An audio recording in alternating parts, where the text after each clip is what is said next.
Le Belge ne fait plus confiance ni à ses dirigeants politiques, ni à ses banques, et encore moins aux technocrates de l'Europe et du FMI qui, chaque jour, depuis que nous sommes empêtrés dans la crise que vous avez créée, réduisent impunément nos droits et nos libertés, allant même à présent jusqu'à nous voler. Alors pouvez-vous jurer solennellement aux Belges que leur patrimoine est protégé? Pouvez-vous prendre l'engagement de ne jamais reproduire en Belgique le drame chypriote? Et enfin, le FMI fait de nouveau des pressions sur la Belgique pour qu'elle réduise ses dépenses, ses aides à la population. Et comme toujours, vous risquez de vous soumettre à cet organisme mafieux antidémocratique. Mais si j'étais vous, je dirais tout simplement merde au FMI, je dirais merde à l'Europe et je déciderais d'enfin travailler à la protection de mes concitoyens. Mais bon, malheureusement, vous n'êtes pas moi et donc je voudrais vous demander à quelle sauce vous comptez encore manger nos concitoyens qui, eux, sont de plus en plus nombreux à ne pas savoir ce qu'ils auront dans leur assiette, tant leur frigo a du mal à se remplir ces dernières années à cause de votre prétendue crise. Monsieur le Premier ministre.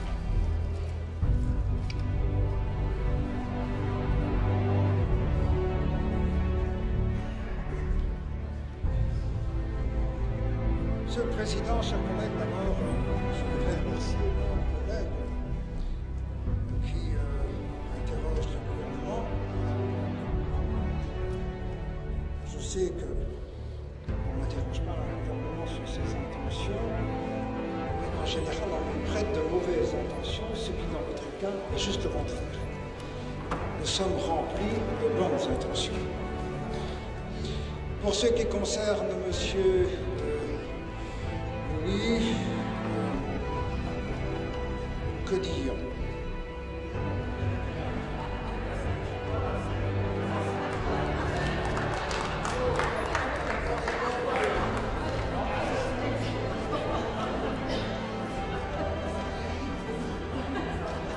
À la demande de nos collègues, je dirais rien.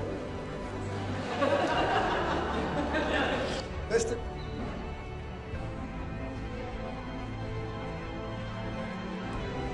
Monsieur le Premier ministre, ma question était simple. Je vous avais demandé de jurer solennellement que vous n'alliez pas toucher au patrimoine des Belges et tout ce que ça vous inspire, c'est le sourire et la moquerie. Ça en dit long sur vos intentions.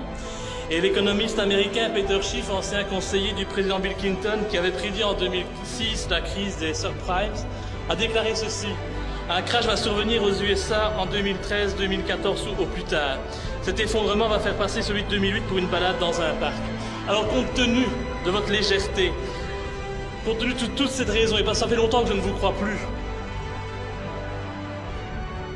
croyez-vous vraiment, Madame la Ministre, que rayer 55 000 personnes du chômage, ça va régler tous nos problèmes, que ça va relancer l'économie? Je n'ai pas peur de le dire, Di Rupo et ses amis sont en train de tuer la population belge. Si on en croit l'article de l'Écho du 6 mars 2014, où la Belgique aurait racheté à la Chine 50 milliards de dollars de dette américaine en un tout petit mois, 50 milliards de dollars, une somme énorme, hein, comme si notre dette qui s'élève, je dois le rappeler, à plus de 400 milliards d'euros, n'était déjà pas assez importante. Personne ne le sait, et je tiens à le dire ici à la tribune, mais notre pays, notre petit pays, est le 3e plus grand détenteur de dette américaine. Vous imaginez un peu? Chez nous, en Belgique, il n'y a plus de travail, il n'y a plus d'emploi, il n'y a plus d'usine, mais de la dette, ça, on en a. Pour preuve, notre pays détient plus de 250 milliards de dollars en bons du Trésor américain. C'est un peu, Monsieur le ministre, comme si chaque Belge détenait 17 000 € de dette américaine. Et donc les Belges savent maintenant pour qui ils travaillent, pour qui ils doivent se serrer la ceinture. Nous les Belges, nous sommes les victimes du totalitarisme financier de l'Union européenne. Le peuple belge n'est plus souverain. Ceux qui dirigent nos pays, ce sont les banques, ce sont les lobbies. Nous avons perdu les manettes les plus stratégiques de la Belgique. Nous acceptons, par la trahison évidente des élus de la nation, toutes les injonctions de l'Europe, y compris son désastreux et antidémocratique mécanisme de stabilité. Dans quelque temps, nous subirons les conséquences du traité transatlantique, comme nous subissons déjà aujourd'hui les conséquences de l'anéantissement de nos frontières. Et l'objectif est que nous ne soyons plus maîtres chez nous. Pourtant, chaque peuple a le droit d'être maître chez lui. Et au début du XXe siècle, le PS fut créateur de progrès sociaux. Aujourd'hui, le PS est créateur de misère sociale. Et le pire, c'est que le Parti socialiste crée cette pauvreté pour en tirer des profits électoraux. Et à ces mêmes personnes qui seront privées de tout, le Parti socialiste osera affirmer lors de la prochaine campagne électorale que sans lui, il y aura un bain de sang social, alors que c'est lui-même qui aujourd'hui est en train de le créer. Et il le crée avec l'assentiment du MR, qui voit d'un monde bon œil, bien entendu, un futur endettement de nos communes auprès des banques, et du CDH, qui a appris à fermer sa gueule et à renier ses principes pour assouvir tous les désirs du Parti socialiste qui lui garantit une place au pouvoir. Voilà donc quelle est la réalité. Notre pays est en danger à cause des partis politiques, de leur soif de pouvoir et de leur asservissement aux lobbies qui les dirigent. Et tout ce qui compte, c'est de faire des voix pour prendre le pouvoir et se mettre toujours plus d'argent dans les poches. C'est la réalité. Et à vous tous qui représentez ces partis politiques qui détruisent notre pays et appauvrissent nos concitoyens, je n'ai qu'une chose à dire, c'est honte, honte à vous.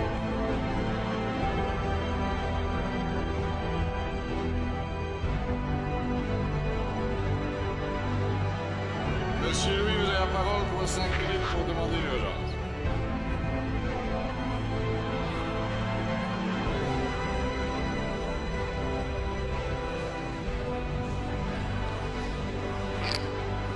Merci, Monsieur le Président.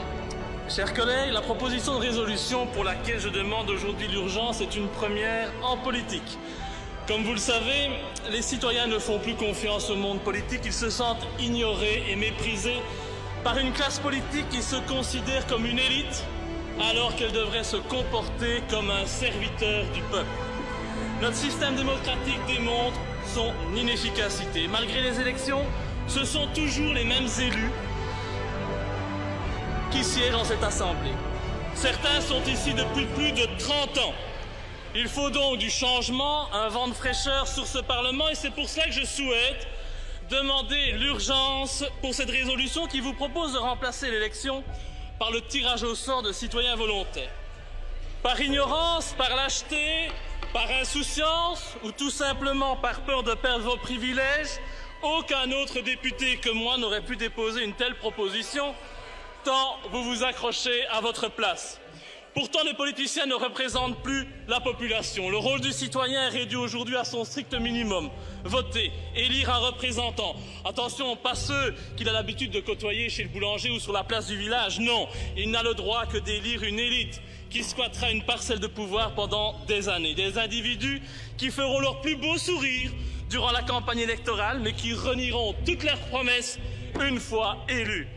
Les politiciens d'aujourd'hui, au lieu d'être des créateurs de solutions, sont des créateurs de problèmes, des créateurs de crises, des créateurs de misère. En outre, pour être élu aujourd'hui, il faut de l'argent. L'argent, c'est le nerf de la guerre. Plus vous en avez, et plus vous avez d'élus. Car plus vous avez les moyens de toucher les citoyens à grands coups de campagne publicitaire.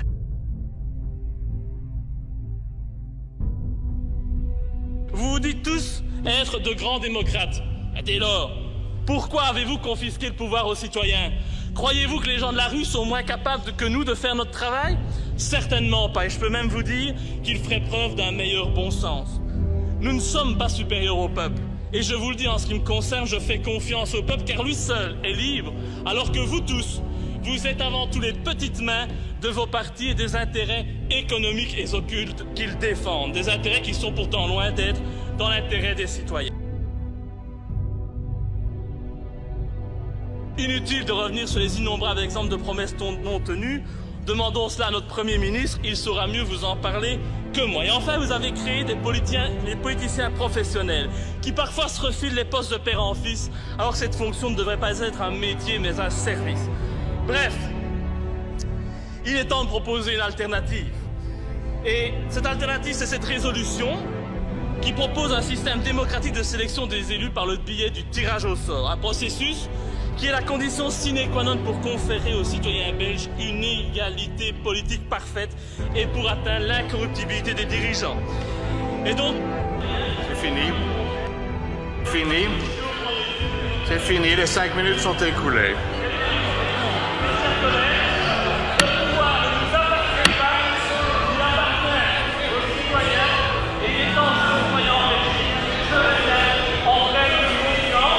C'est terminé, Monsieur Louis. Monsieur De Croo, vous voulez intervenir?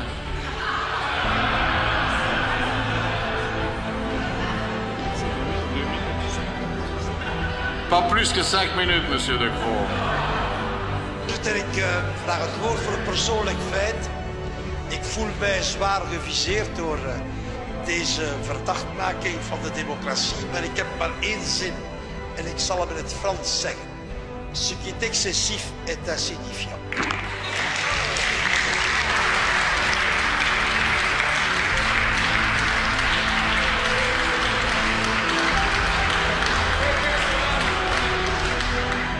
J'aurais pu aussi demander la parole pour un fait personnel. Monsieur Louis.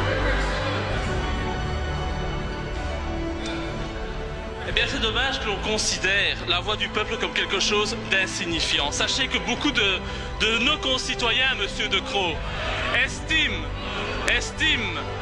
qu'il n'est pas normal que la politique soit un métier. Vous avez considéré, et vous considérez la politique comme un métier, vous l'avez d'ailleurs transmis à votre fils, qui a été propulsé directement ministre et président de parti. Eh bien franchement, l'exemple que vous montrez à la population est un exemple d'arrivisme qui atteint le sommet et qui écœure la population, parce que les citoyens, ils en ont marre des politiciens parvenus tels que vous. Ce qui est excessif est insignifiant.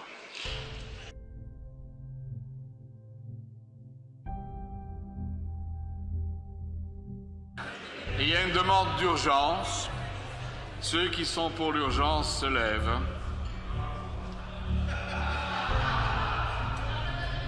Et preuve contraire.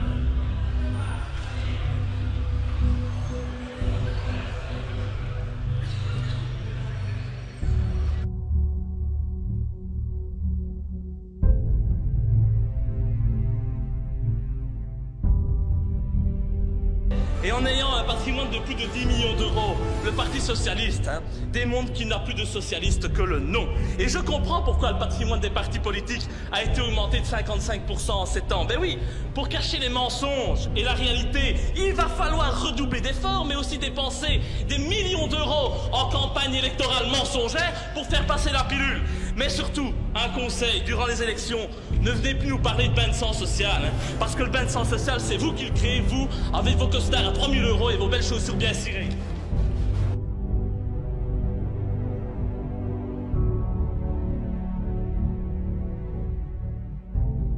J'espère être parmi vous dès le mois de juin au sein de ce Parlement. Cela voudrait dire que tout espoir n'est pas perdu de voir mon pays se relever. Et si ce n'est pas le cas, sait-on jamais, je vous laisse entre corrompus, francs-maçons, satanistes, sionistes, impérialistes, colonialistes, parvenus, arrivistes, carriéristes et... Non, ça non. Et je vous remercie de m'avoir permis durant ces 4 années passées à vos côtés de vous dire tout le mal que je pensais de vous. Ce fut un réel plaisir.